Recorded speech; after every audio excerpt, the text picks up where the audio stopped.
Going live. We are live.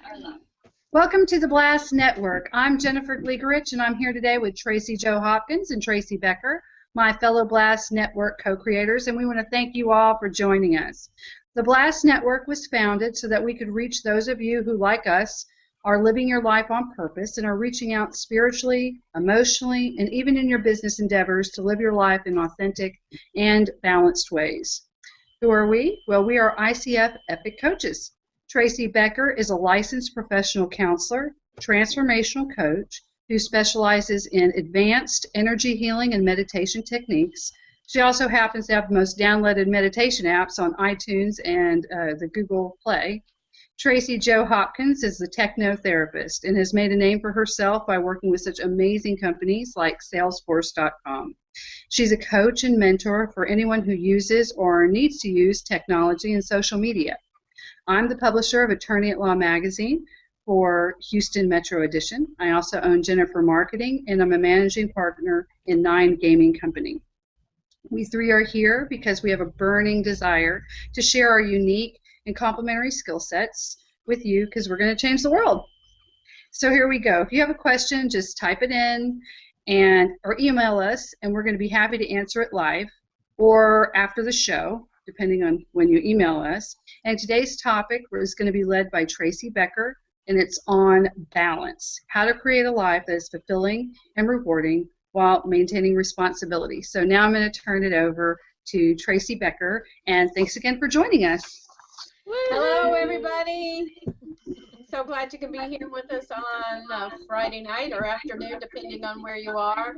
And I'm counting on everybody's participation in talking about this topic of balance. It's like, it's a constant, isn't it, of keeping your life in balance. And how do we do that? And so that's what I really brought this topic up for us to talk about how to move ourselves forward and keep that balance going. Just really, have that life that feels fulfilling. And every day, it's not like I'm stressed out because I have to do this or I can't do this or I want to do this, that we really are able to maintain a life where we have that balance. I was put this little, I don't know, I don't know. I'll read it to you. I don't want to call it a poem, but it says, for balance, behaving accordingly. And really, I mean, you have to behave yourself into the balance. You can't just hope for it. You can't just complain about it. You've actually got to do things to create it. So behaving accordingly so that you can live a life in harmony, peace, joy, fulfillment, and with meaning. So those are some big words, right? Harmony. How often in the day are you in harmony? Peace. How often in your day are you really at peace? How often are you experiencing joy? And are you experiencing fulfillment and meaning in your life? So that's really about the balance, because if we're not having experiences of those things, we're going to be craving those things. And when we get in that craving mode of wanting things, then it gets distorted with our relationships. So, you will expect somebody else to provide that for you, or blame somebody or something or some entity for not providing that for you. So it's our responsibility to create that balance. Yeah. After that, I wrote authentically. So not only living life in harmony, peace, joy, fulfillment, and with meaning, but authentically and on purpose. And we talked about authenticity last month, and I think the recording's still up on our website, and so you can get a little bit more information about that. But this is another thing: while navigating the mundane and necessary with grace, joy, and ease, to create a fulfilling life, relationships, career, and family, while being connected to and guided by my Creator, and expressing with excitement and enthusiasm all that I am without holding back. So that's pretty loaded, right? And that's a lifetime worth of work right there. Yeah, that's a lot. Yeah. But it's like something to work towards, to just remind yourself to just evaluate where you're at with that and how you can make those little adjustments. That's a lot to talk about. It's hard I to know. to get balance and to be consistently in that mode. And well, navigating the mundane and the necessary. It's easy to talk about, I'm going to be so great, like on a show like this, it's great. And I don't know, many of you may not know this, but right before we started, I said, I'm stressed out. And then Tracy Becker led us through a really beautiful meditation. And it didn't take very long. Sometimes it can be, well, not when you're driving, but you can still take those moments when you're having a bad day, your boss is yelling at you, the kids are going nuts. You come home, something's a mess, and you just need to calm down. So I think balance is, I don't know, it's a lot easier said than done, but once you get in the habit of it, it's easier than you think. Yeah, and you can while you're driving, you can't do a meditation, but you can control your breathing and you can begin to control your mind and you can watch what you're listening on the radio or your Pandora or your phone or whatever you're listening to. I think a lot of people, I'm glad you brought it up because I think with the people that I talk with, they tell me I don't have time for these practices, for the practices of training my mind and to getting to having that authenticity, to having that self-actualization and self-awareness. And I think they miss a lot of people that feel like they don't have time or commuting a lot. And I just always say, you're missing an opportunity there. What are you feeding yourself when you're in that car? So, but the mundane, I remember I want to say it was Thich Nhat Hanh that I was listening to, and I'm talking 20 years ago or so. And he talks so much about the mindfulness and just when you're just drinking a cup of tea, just sit there and drink the cup of tea. And when you're washing the dishes, just be really present with washing the dishes. And you can do those things with mindfulness and therefore when you're doing them with mindfulness you can experience peace and you can experience joy, you can experience gratitude and appreciation when you do that. But we get in such a hurry world. I was trying to reach a friend of mine. A lot of my friends, I spent 13 years of my life on the West Coast, so I still have a lot of really close friends on the West Coast. And so it's sometimes difficult for us to connect because of the time zone. I was reaching out to a friend of mine last week, and she emailed me back. She goes, I'm just running around crazy right now, getting ready to leave for my trip. And I was just like, oh gosh, I just don't ever want to run around crazy ever again in my whole entire life. And I don't. And I just have to say, I don't. But I've been practicing all of this for a long time. I really have really good boundaries so that my life is balanced and I'm not overcommitting myself in any way, shape, or form so that I'm going, oh my God, I'm running around crazy. I have another friend of mine, she has a funny saying that I can't even know. She goes, I'm at like Mach speed with my hair on fire, like she's running at Mach speed with her hair on fire, something like that. I'm just like, why are you doing that? I was like, stop. I think that is okay. When you talked about mindfulness and washing the dishes and being present in the moment, I find myself with the head racing sort of thing. What have I got to do next? What about this? Or obsessing over problems. This isn't working. I need to pay these bills. I've got to do this. And then I'm literally in the car and I commute, pretty much I have like an hour commute right now to get to appointments and stuff.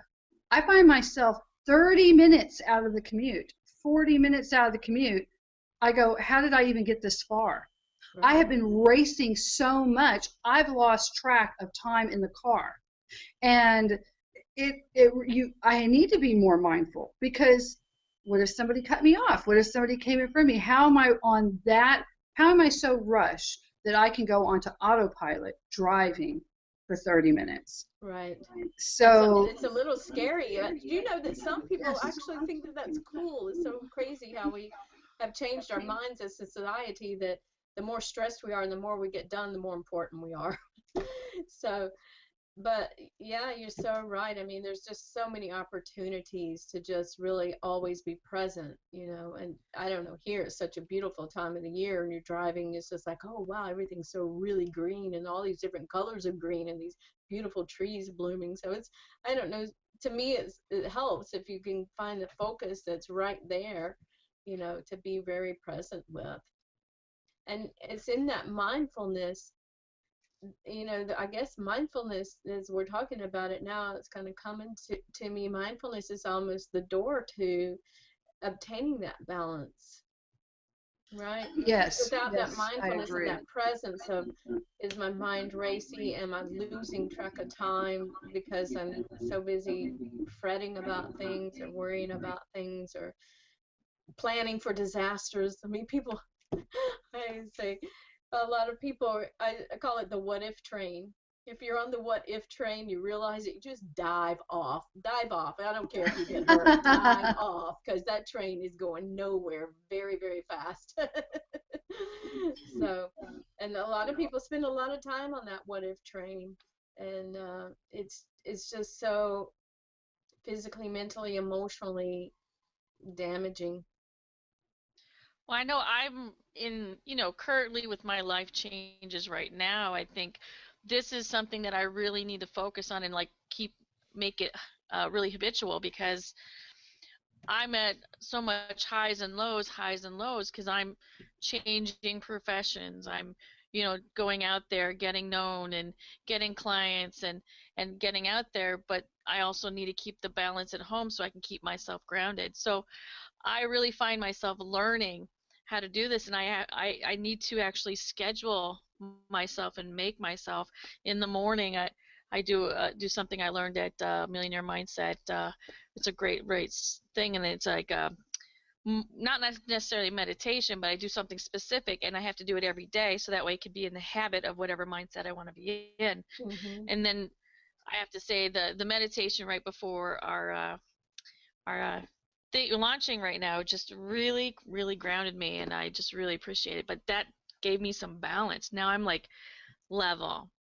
I'm ready to hear this, Yeah. and I really and it's, you really do need balance, because you know what, you could just get lost in the ick of things. It's better to be lost in the awesome of things, Yeah. It but you sure could get is. lost in the ick of things. So so I definitely and can resonate with this. and I just appreciate how you said your practice isn't a meditation, but it's a practice, and that's really important. I don't, it doesn't matter if you meditate or not. Meditation has a lot of benefits, but it's a practice, and that's your intention and your commitment, and you set that intention and commitment. My husband, he doesn't know any, or nobody taught him the stuff that I teach people. He just like intuitively knew. He was just like this blessing manifested into my life. And he's always done that. He doesn't get out of bed or start his day until he's visualized his whole entire day exactly where he wants it to go. Mm. And so he just does it, and he just stays so leveled, and he's really balanced, and he's just incredibly wonderful, stable source. You know what I'm saying? He's just Mm-hmm. a pure source. And so, you know, it doesn't have to be meditation. He didn't meditate Right. until we met, so but it's a practice and a commitment to that authenticity, to that balance, to that self-awareness, and to your intention and commitments to life. Yeah, definitely. And I think even if you don't consciously think, be in the present when you do dishes, I mean, and you're in an automatic, you're already meditating at some level, I think. Mm-hmm. When you're doing mindless work, I think, is what it is. That's why they say sometimes, if you need to, I don't know, recharge or something, just do something mindless. Mm-hmm.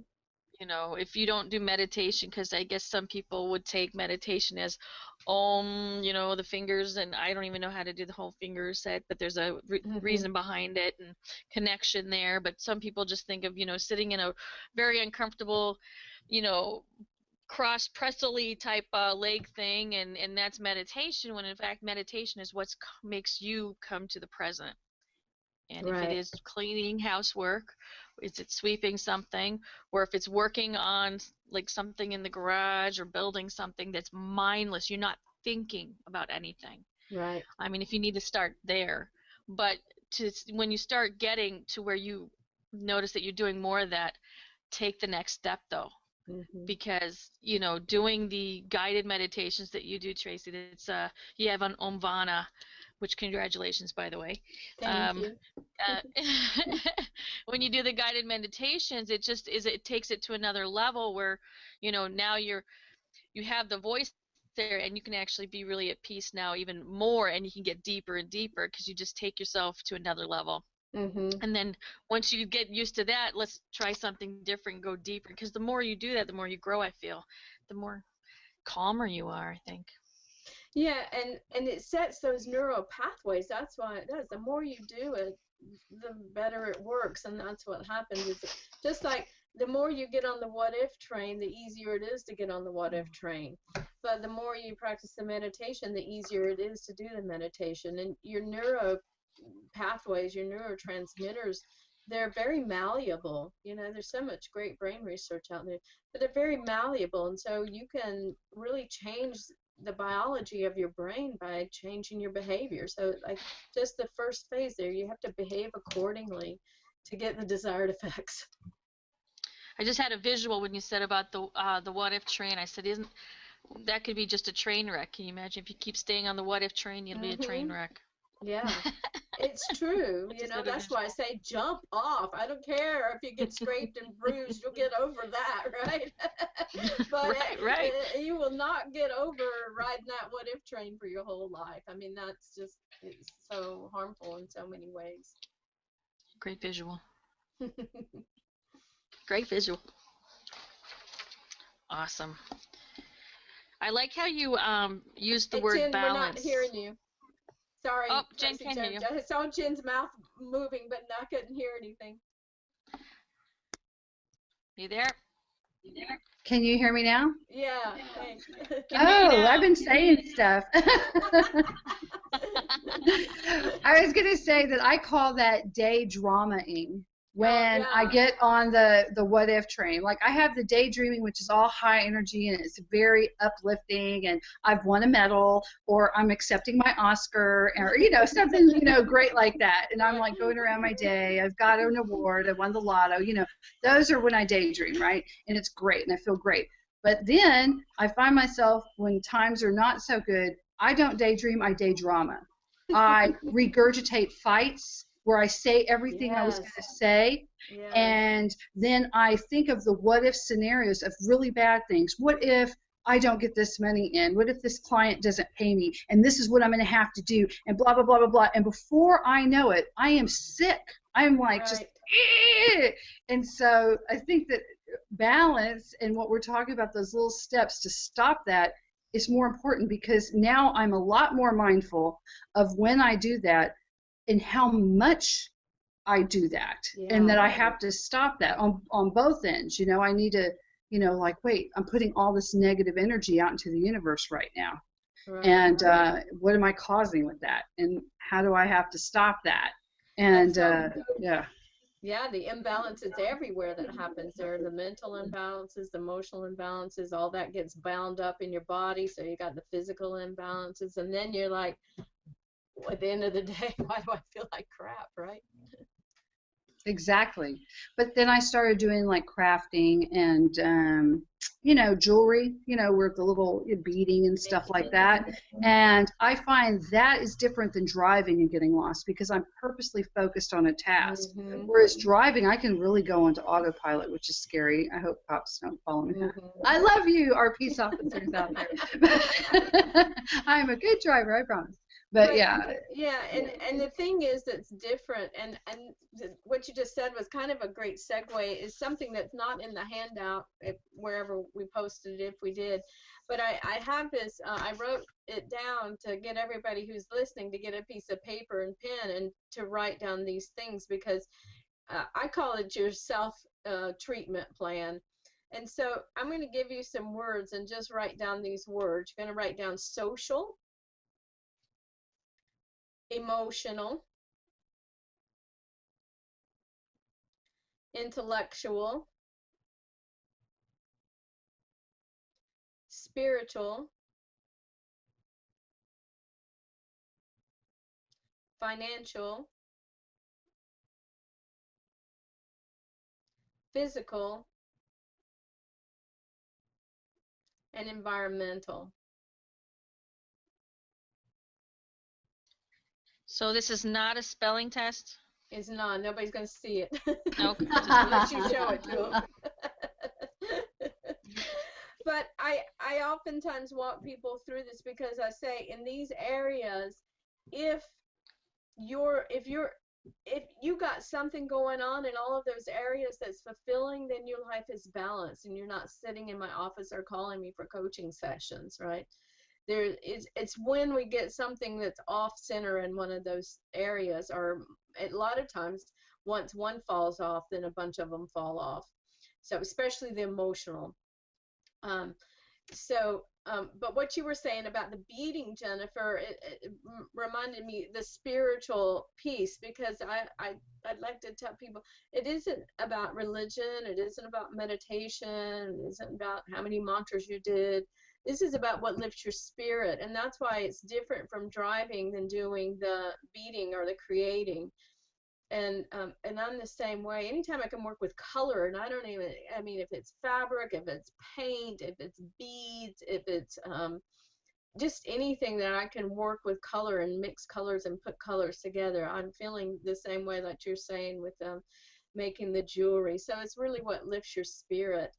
And I'll kind of just go through the rest of these a little bit. So social, cultural, family, friends, interests, those are all in the same. Despite when we get depressed or we feel like something's wrong with us or something bad has happened to us, we usually isolate, but we're pack animals, and we just do the best when we're with a pack. And obviously emotional is, what are your coping skills? Do you have good coping skills, or do you have maladaptive coping skills for your emotional state of mind? And so maladaptive would be drinking or drugging or spending excess money or doing any of those addictive kind of things, or using anger or blame, anything that is just not healthy and isn't really working in your relationships. Those are the maladaptive coping skills. And then what are your list of positive coping skills that actually do create healing and generate emotional well-being? Plus, and who do you talk to? Who are your best buds in these areas? And if not, are you reaching out to professionals for that emotional support? Intellectual, this physical piece is in there, but what I just said about the neurotransmitters is that our brain is very malleable, and so we can change it. And that's about exercising the brain, using your intellect. And the good thing, we don't watch TV, we don't have it, but I know that there are some good channels out there that stimulate intellectual processing.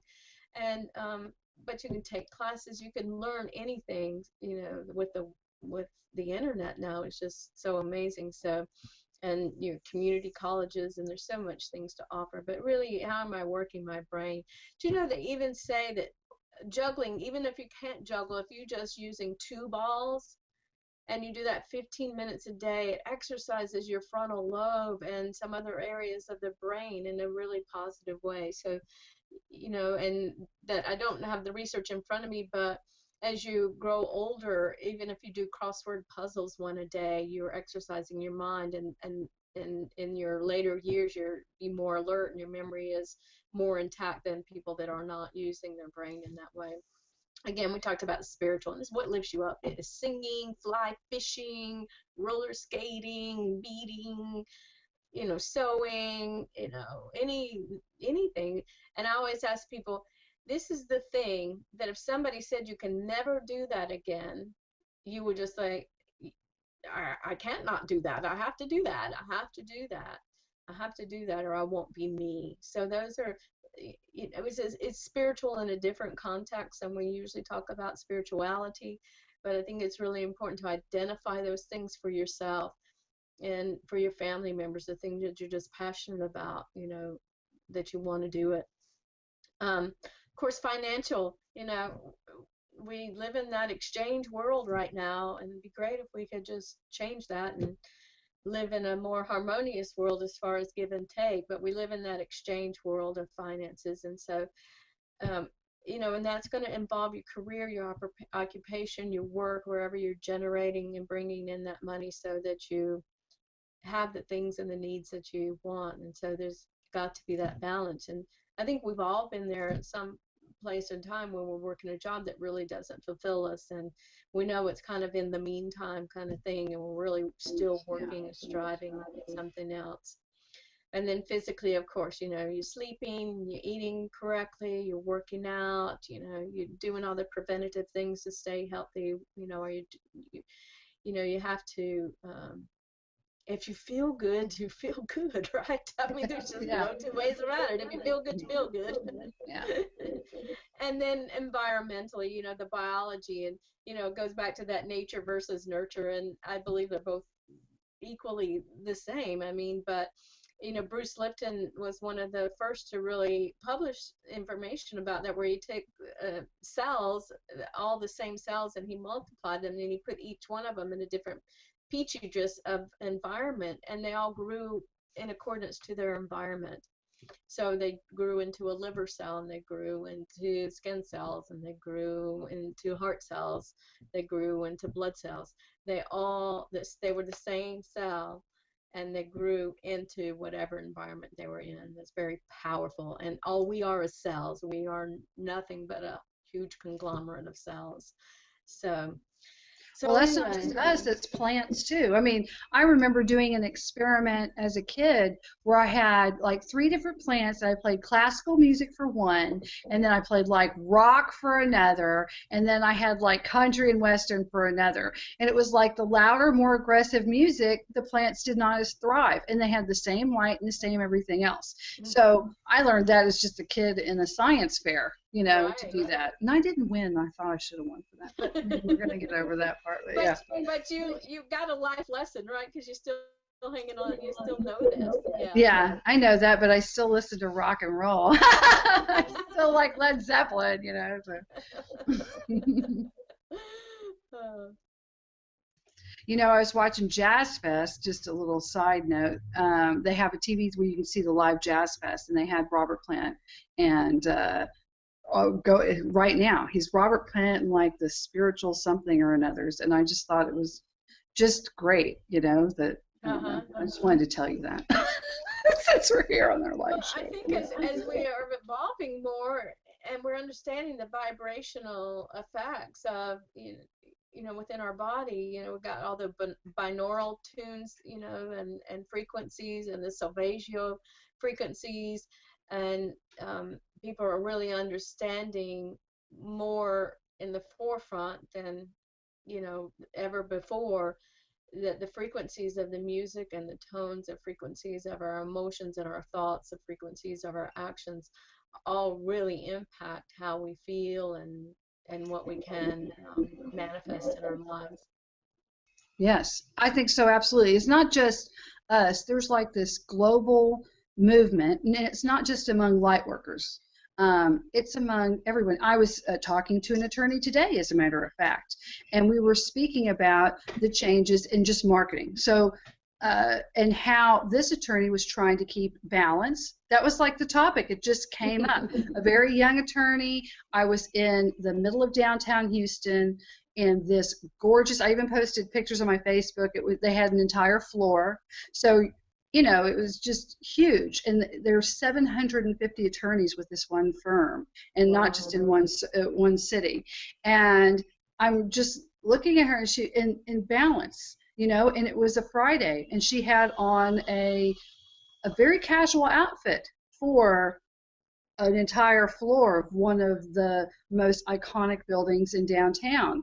And even then, I could tell this is one of a very staid firm, is what I'm going to say. Not staid, but, you know, upscale. You expect everyone to be in a suit.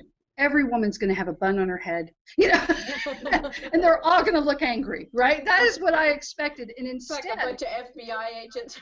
yes, but instead, I see everyone dressed fairly casually. Everyone seemed different, and everyone had different things. One person was going to a charity event. One person was talking about blogging. One person was this, and it was a different world. It's not what you think. So it's not just a shift among us. people who Right. coach and stuff like that. This is a shift in everyone. Absolutely. And everyone is realizing that we need, it is exciting. We need to engage with people in different ways. Yeah. The reason I'm with Attorney at Law is because they're in content marketing, engagement, not in selling someone something. It's how can we let people be authentically them in a way that attracts to them the type of clients that they want. And attorneys are really great with that. So, I like that, but it's not just them, it's everyone. They just want, I just want to be me. I'm like hearing that all the time from so many different people. So, yeah, balance is very, it's part of that because that's really good to hear because there's so many just really bad jokes about attorneys, and so it's just nice to hear that you all have such, wonderful positive experience. I did. I talked to another one, and she met me, and she was talking about taking her daughter to a farm, and she was doing crafting and quilting, and she had a very successful boutique firm here, and highly regarded, and in all this stuff. But yet we split it up talking about the other things to do besides that, and how more and more, and of course these are younger attorneys, so I would say they're under the age of 45, right? But more and more, as I'm getting out there and speaking to them, this is a global shift. And it's a global shift in every profession, and people are just really reaching out for ways to find balance. And I think that that's incredible because if you look at Japan, there are other cultures, and they are stressed out to suicide for the lack of balance. Right. And that is a culture that's traditionally been very balanced. They have these very strict things to provide balance, and when it gets out of whack, we get out of whack. Right. So the more that we can get back in balance and appreciate those things, and I love your idea, your mindfulness. When you said that, I just thought that's really it. It's not to stop paying your bills or to stop doing dishes or having to commute to a job or giving a presentation or doing copies at a copier. Right. Don't stop any of that stuff. Right. It's being mindful when you do it When to you're doing appreciate those experiences. That's so powerful to me. I love I think that.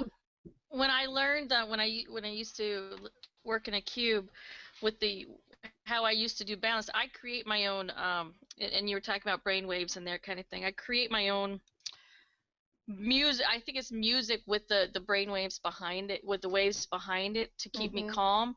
And then behind that, I kind of put my own subliminal affirmations to keep me calm through. And I play it on my computer or somewhere, and all day I'm having this calm music. So when I'm focused, oh my God, I'm getting stuff done. Right. That was my balance because to me, I'm not a cubicle person. I would love to run free, that kind of thing. But I'm a technical person, and it's very hard to be a techie person and sitting still, which is for me is hard for me. But in order for me to create that thing, I actually have a balance that I kind of not force it, but I play it on there so that way I don't have to pay attention to focus because this thing is helping me. It's Right. my affirmations and the words, but you can't hear it. It's right behind the music, but the music is like nature sounds. I like if I'm walking through on the beach and that's the beach sound, and now I can almost smell the beach and the salt and but it's keeping me so calm that I'm focused. And I've noticed I've sold quite a few of those to other people, and I wasn't even planning on selling because they're all for I made them all for me, but a lot of them use it even to go to bed and wake up in the morning, which is really cool. And I'm like, you know what? I think I need to get back to that. I haven't done that in a while. Maybe Yeah. that'll help me get back to whatever I need to do, make more of them. And that's you made a couple of great really points, and one is that you can take an adverse situation and turn it into a positive always. You can, if you are open, you can make an adjustment so that it's more suitable for you. And even if it's a meantime thing, like for you being in a cubicle was a meantime thing, it wasn't a lifelong sentence, but you found this way to be creative and to bring in what you need so that you can get through the day in a more positive way. um, and I love that. When I was teaching, I was a teacher before I was a counselor. When I was teaching, I my license from North Carolina to Oregon went from I guess it was here in North Carolina, it was grade 6 through 9, I think, my license. And then in Oregon, they made it an elementary. And I was like, no, because I'm one of those that likes the middle schoolers. And so, but I was teaching in elementary school, and to me, that was just horror. And but I knew that it was me, that these kids were being third graders, and I can't fault them for being third graders. And so I had to make that adjustment, that in the meantime adjustment, so that everybody's happy and I'm not polluting the situation, right? And Right. polluting my mind. And then the other I want thing that I was noticed about what you just said, Tracy Jo, is mainly about that realignment. We do get out of practice. There have been times where in over the 25 years, where I've stepped away from meditation for months at a time, and then you just one day you're like, what the heck am I doing? I'm not feeling really, like myself. I'm not moving forward like I want to be, and it's just that adjustment. And more than anything these days, I really want people to just see that as a slight adjustment. I use the metaphor: if you're driving down the road and something gets your attention and you're like looking around and you look back up and you notice you drifted over in the other lane, all you do is move the steering wheel and get back into the correct lane, right? I mean, if right. it could just be that simple, that we don't have to beat ourselves up. Why didn't I get back to meditation? Why didn't I use my focus music? Why didn't I why did I start eating brownies again? Whatever it is, it's just an adjustment. Once you realize that it's just a little adjustment, it's not a huge thing, but we make it a huge thing in our mind. Mhm. Yeah, we do. I'm going to show y'all a picture. I'm going to overlay it and see if this works. But this reminds me of Tracy said about getting into she could feel herself in the beach. Oh, Y'all see that? That oh, guy I put like a that. sandbox Oh underneath yeah, yeah, his yeah, desk. yeah. I'd seen that before. That's awesome, isn't it? Yes, and you can buy it on Wayfair. Now, of course, I'm a parent of a 7-year-old, so I'm thinking that is And you have a probably, cat. I was gonna and I say have a cat. cat. Oh God, yes. So not practical at all, Right. spooky, but God knows what would happen with that. But I thought that was very interesting because Oh he yeah. obviously needed to have that. So Yeah. I mean, it just shows, right? You can do anything. You just have to be creative and ask yourself, what am I going to do? And I guess we've got quite a bit of time left, but as far as the whole topic of balance, I wrote up 10 questions also, that are good questions to just ask yourself on how do I start this journey on understanding, am I really in balance? Am I lying to myself? Am I cheating myself from some joy, excitement, enthusiasm, meaning? So I do have some questions that we can go through, but I don't know. Do you think it's a good time right now, or anybody have anything else to say? I was about to Any say I questions from the posted this. audience? Yeah, I posted this on the Blast Facebook page, so people can have that to go along. Okay. So if anybody needs this, you can go to our Blast Facebook page. We have it there. Or if you want it, just ask me in instant message, and I'll be happy to send it on over to you. That's great. Awesome. So, question 1 that I wrote down is, what fulfills me? And it almost goes back to that spiritual piece. What lifts my spirit? What fulfills me? What if I couldn't do it anymore? Somebody said you couldn't do it anymore. You would just say, I'm refusing that. It's intolerable for me, right? So, Drinking wine. I think I could give up chocolate, food, but if someone said you'll never have another glass of wine, I would just say, and I only do it like once a week, but I gotta tell you, I need that. you're looking forward to it. Now you know for sure that that's not what I'm talking about here. It's just it's just another thing, right? Yes. Really, what fulfills you? What opens your heart? What makes your heart sing? What makes you happy? What makes you, if you knew that day you get to do it, you get excited, and all that wonderful stuff. So, and along with that is what gives your life meaning. This is a crazy thing, but Viktor Frankl, very famous psychologist, he wrote a book called Man's Search for Meaning, and this was after he lived through the Holocaust. And the question he would ask his patients after watching the suffering go on in the concentration camps, and what personalities could deal with it and overcome it and which ones couldn't. But he would ask people, it's such a crazy question, I think I'm going to throw it out there anyway, is why haven't you killed yourself? You know, give me all the reasons why you haven't killed yourself, why you haven't exited this life, right? And then those are things that are meaningful. I mean, that's one a crazy way to ask the question to yourself.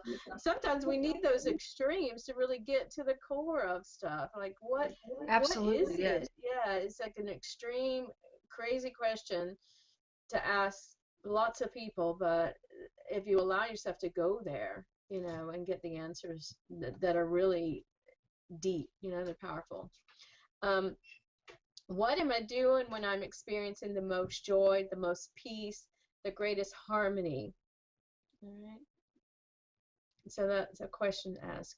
When, if you think back, you were happy, like you lose track of time, you forget that you're hungry, you're just involved, and you're right there in the present moment, and you're peaceful and joyful. You know, what are you doing? You know, what are those things that lift that up? And just, you know, sometimes if you go and make a list of that, you might look and say, but all those things are different. You know, there might even be a list of 3 to 5 things that are different activities or different instances, but there's a common ground there, and you just got to, again, look a little bit deeper, pull the layers back. There's a common ground there.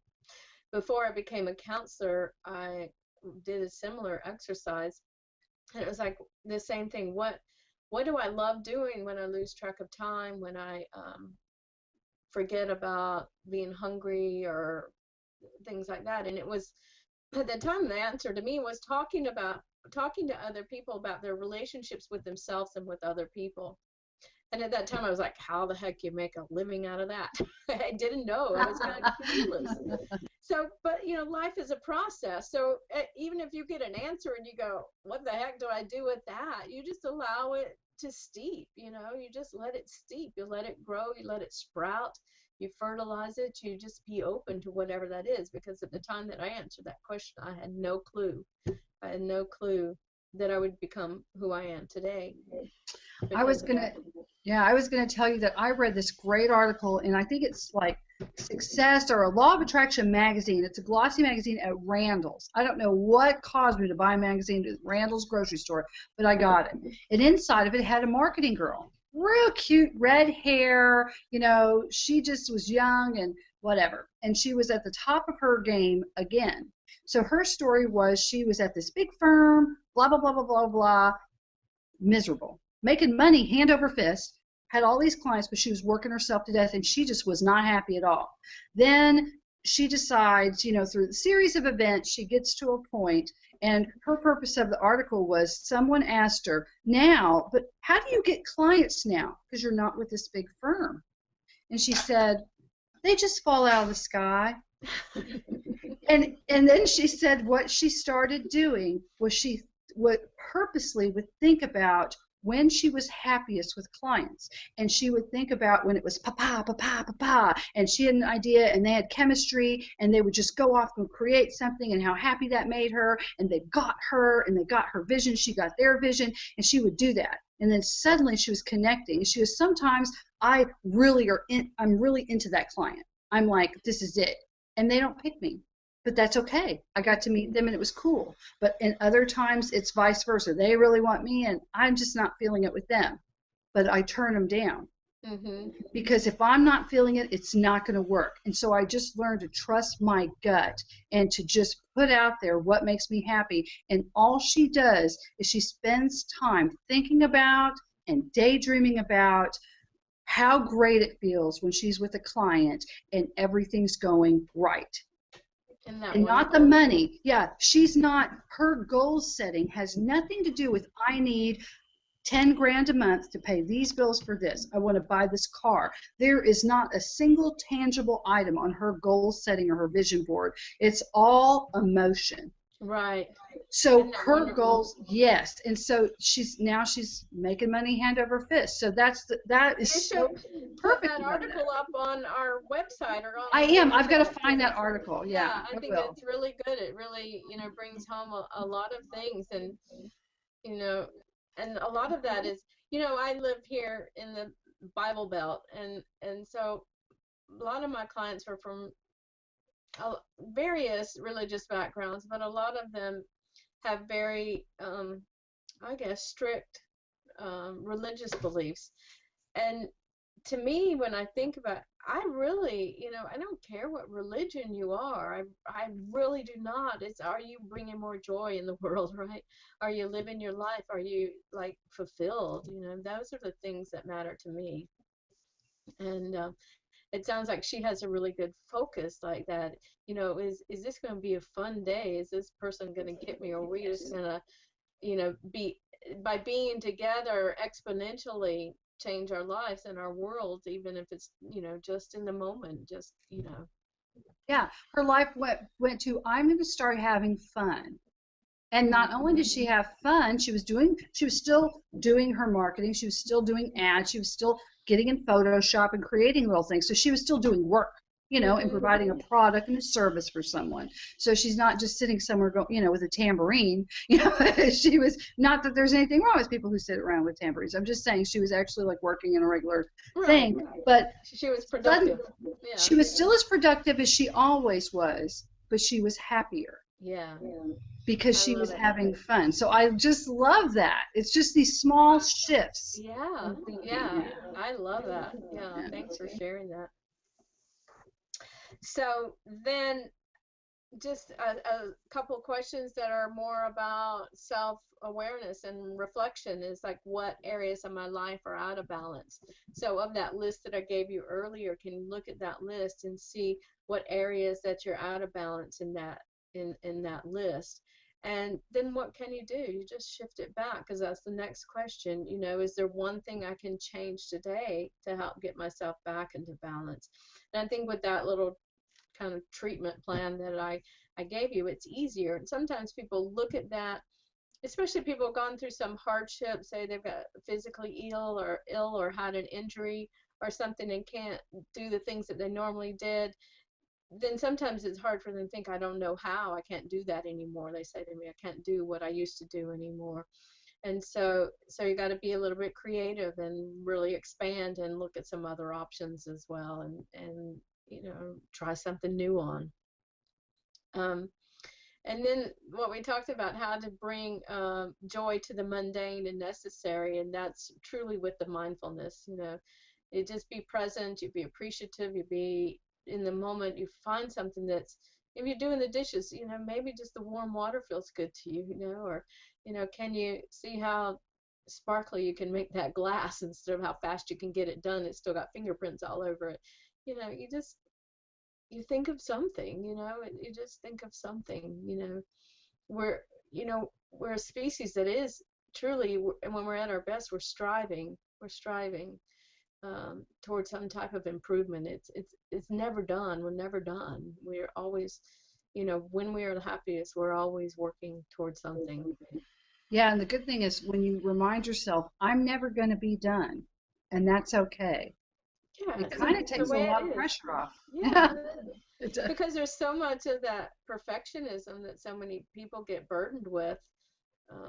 Or if they're goal oriented. If I get this car, or if I get this house, or when I become partner, or when I do this, then I'll be happy. Right. And then if they actually get it, if they don't get it, they're miserable. And then they get it, and it doesn't bring them that sense of fulfillment that they wanted, then they're lost, you know. There's a good visual for that, because I always like, it's a continuum. I know people can't see my hands, but it's a continuum, like a line graph. And on one end is the absence of what we want, where we don't have it and we know we don't have it and we really, really want it. And the other end is actually having it. And typically by the time we actually move down to having it, we've already on another continuum towards something else.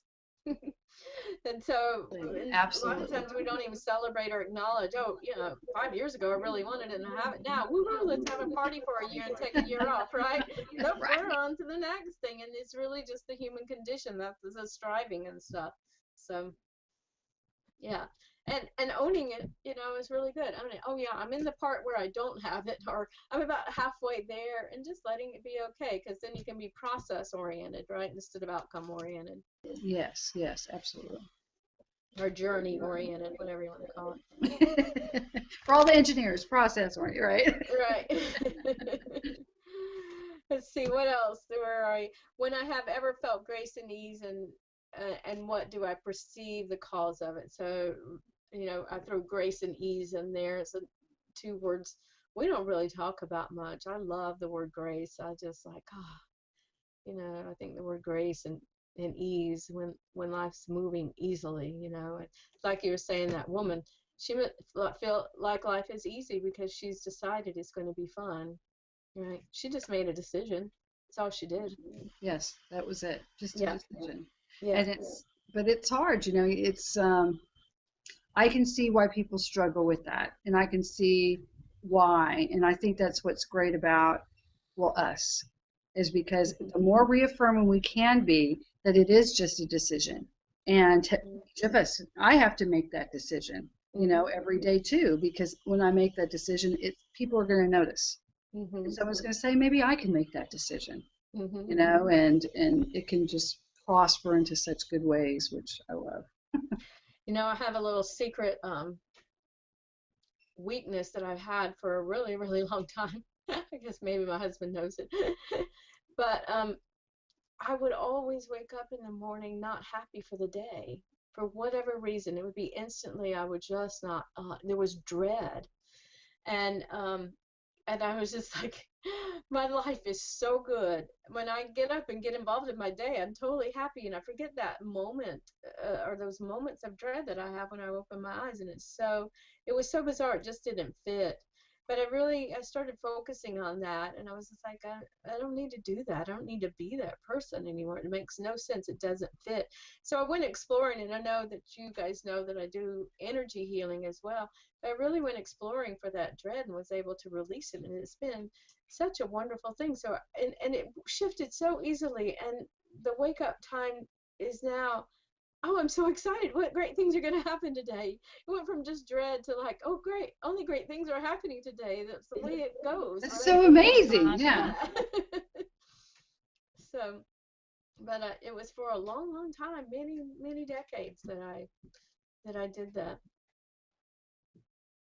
See, I like that because I like it when you say it was many decades because you've been enlightened for a long time. But then again, it's a process, so everybody has their stuff, and we all have our stuff to go through because it's hard, I think, sometimes, even with me, I'm listening to someone and go, man, they've probably always had it all together.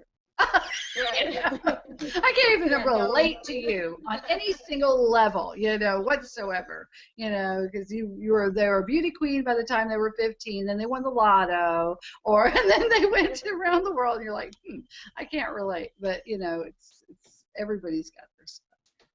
Yeah, everybody does have their stuff, and you will always. It's just sometimes it goes from very in your face to just very subtle.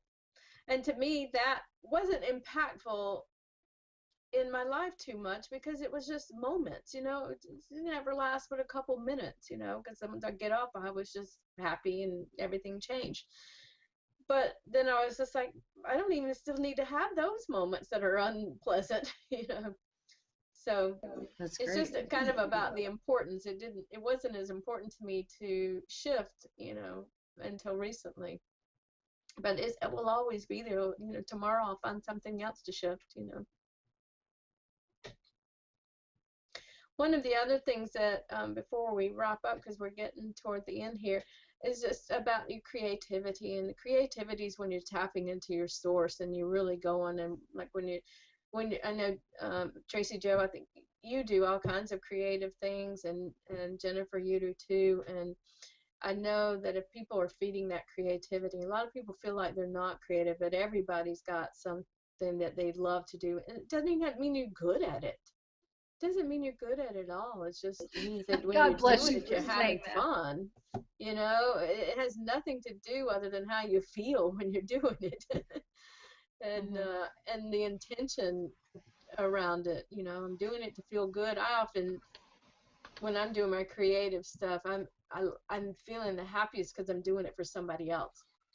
Like somebody else wants one of my paintings, or I'm wanting to make something for somebody else for a certain occasion or something like Yeah. that. So, It's awesome.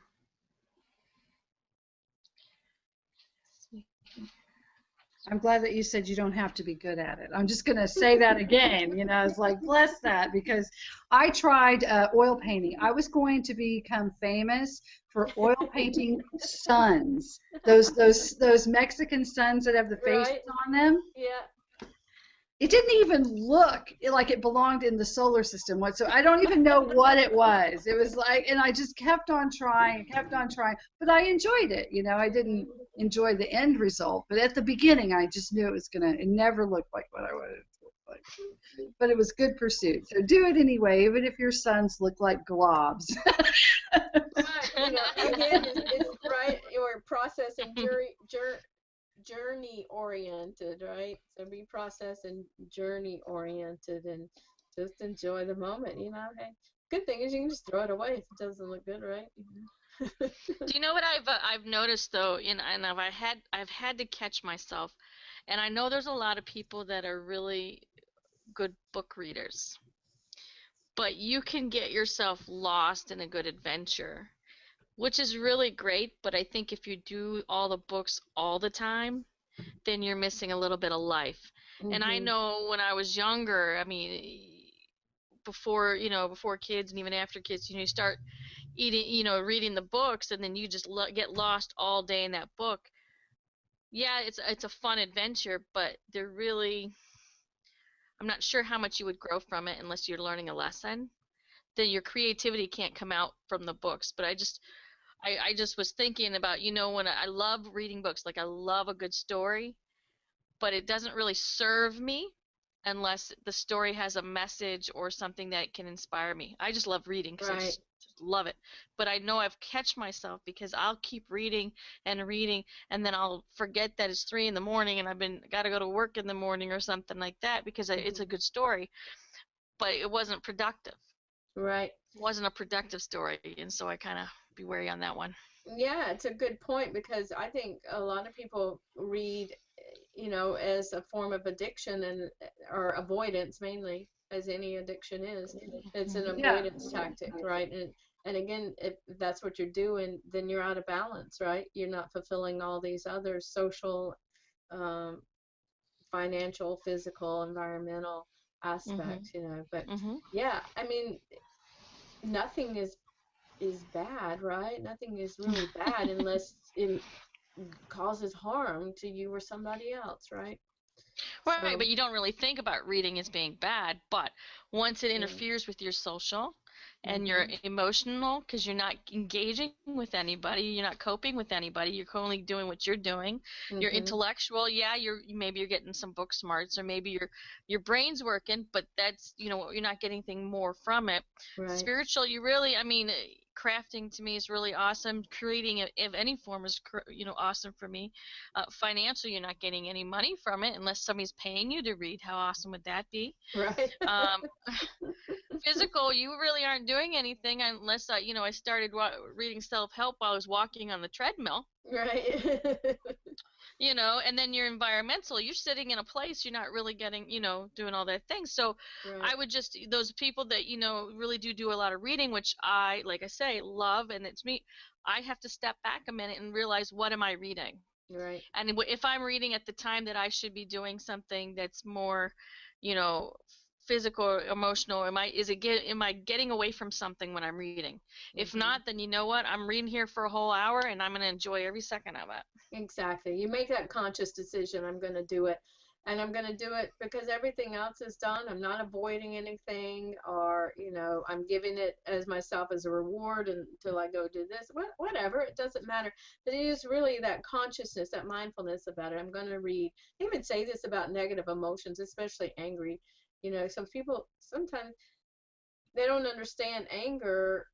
You know, anger gets such a bad rap, but sometimes it's, I think, as long as you own it. I am angry, and I'm feeling really justified in my anger right now, and I want to hang on to it, but I'm not going to hang on to it forever. I'm not going to hang on to it for 10 minutes. I'm not going to hang on to it for a whole day. Whatever. It's just really that real honesty with yourself and just being really present. Because anger can feel really juicy and good, sometimes. Yeah. If you feel And, justified, it can, but yeah, you're right. You've it's got to not say, productive, I yeah, mean, but it is at but it's, some yeah, points. At yeah. some points you are supposed to feel angry. You're supposed to let it out. You're supposed to stamp your feet and say, "I've been wrong. I've been hurt. I'm mad." But then you have to get over it. And I think what gets people is the whole, "Oh, don't be angry." We're taught as little children, don't do that. Don't stomp your feet. Don't do that. Blah blah blah. Squelch these emotions, and we grow. I mean, now you can't show any emotion, and that's not healthy either. I mean, I think Right. you should have your angry time, and then you get over it. If you can't let it out, it's gonna give you, I don't know, But it's rheumatism. that responsibility for it, Yeah. that ownership of it, and that commitment to work through it and to not cause any more harm because of it. So, all right, ladies. Anything else I need to say or want to say? Anything else you guys need to say or want to say? No, I was looking at, how do you experience connection to your creator? And can I do this all with excitement, enthusiasm? And I think that really speaks to what Tracy Jo was saying about the books. You, you know, it doesn't matter what you're doing. Balance means that you make time for these other things and you stop it when you realize and you're conscious that you don't have a connection to the creator, and you're conscious you're not exciting or enthusiastic. Because video game playing, I mean, getting a mobile app. How many people are on Candy Crush? Way too much. If it's on my Facebook, and so how many people are on Facebook? Way too much. Everybody's playing that game, and so it can be anything. And when you've hit your limit. When things are going south, because you can only escape, because they're all escapes, for so long before you feel something inside you say, shouldn't you be doing something else, or the kids are over there, or go I over there and know. play. The car needs to have a tag going on there. The the mail needs to be picked up. You make a wonderful point that I want to make sure we close with, is the balance for our children. And I think they are so far from having balanced life these days. They just are. And we have to remember that kids can't self-regulate. That's why they need parents. And they can't decide to turn off their video game or to turn their phone off. They can't decide that for themselves.